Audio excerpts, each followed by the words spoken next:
Thing that I really want to do with my macro lens is take pictures of animals close up, like what you see here, except better than this. The thing with taking pictures of small animals like bugs and insects is they don't always cooperate how you want them to. In fact, they kind of rarely cooperate. You can't just make them do what you want, or at least I can't anyway.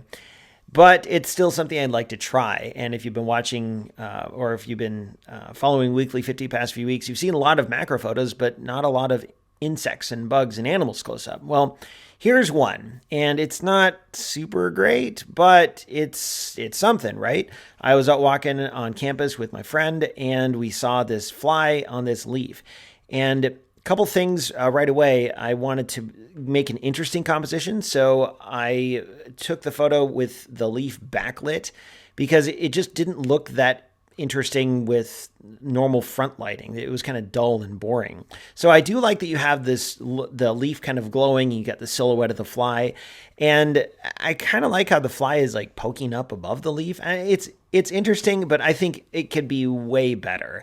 And if anything, what this photo shows me is like it's the seed of a much better photo that I could get, and I do hope to get someday. Now, I do like that there's the blurry foreground and then the subject on the leaf, which is like totally different from the foreground and background. And then you have the blurry background. And so there's those three distinct layers, the foreground, subject, and background.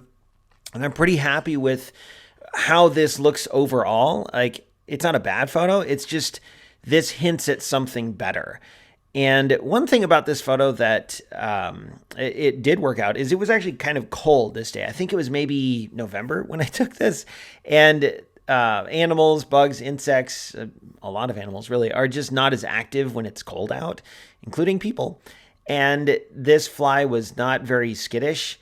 Often you'll get close to birds or whatever, any sort of animal, and they kind of run away from you. Well, this fly it wasn't dead, but it wasn't super active. So I don't know if you call that cheating or not.